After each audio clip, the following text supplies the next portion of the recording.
Chapter 44, The Milkman's Clothes. Lucy said she knew a great Lebanese restaurant not too far away, but Trap said he preferred to eat in his room. He was exhausted. Besides, I'm sure Theodora has prepared some sort of macrobiotic delicacy for me. Lebanese food is very healthy, urged Lucy. I need to lie down, said Trap. You're coming, aren't you, Alton? Asked Arnold. It will be a lot more fun than a boring hotel room, said Lucy. I had never eaten Lebanese food, but how good could it be if it was so healthy?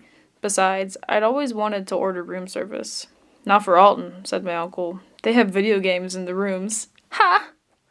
Lebanese sounds great, I said. Ha, yourself!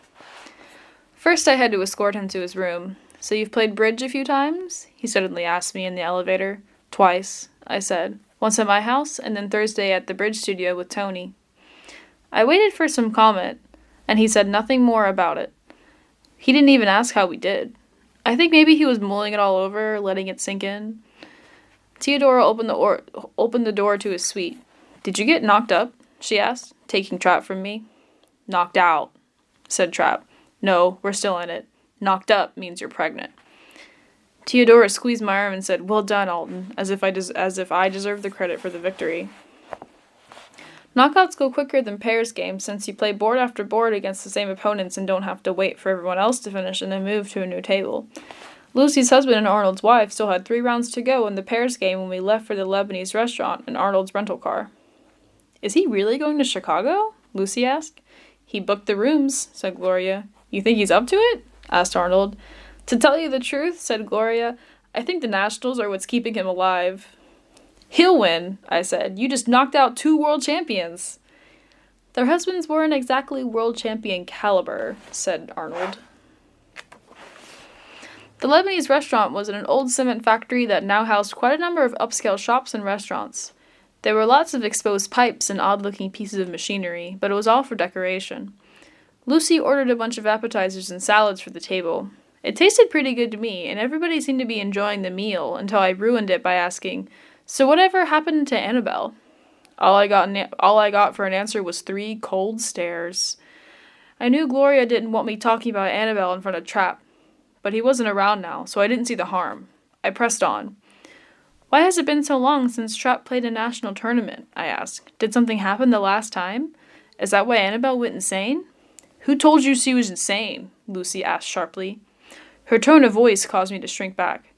I don't know, I said. Just something I heard somewhere. What did you hear? Asked Arnold.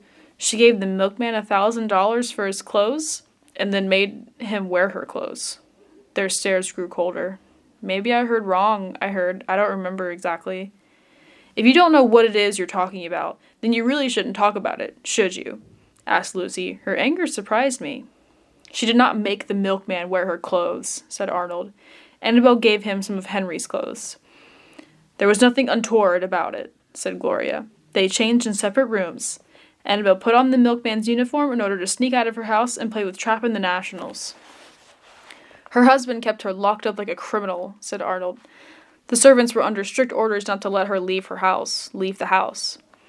I still remember the way she looked, said Lucy, her voice softening. In those days, people used to dress up for bridge tournaments, women in dresses, men in suits and ties. And there was Annabelle in those white overalls, even with her hair cropped short. She was absolutely radiant. Even without her hair and in those clothes, she was the most beautiful woman in the room. That was because she was with Trap, said Arnold. Whenever she was with him, her face glowed and her eyes sparkled like diamonds. She was in love with him? I asked. And he was even more in love with her, said Lucy. But in the car, he said she was just his bridge partner. That doesn't mean he wasn't in love with her, said Lucy. It just means he was a fool.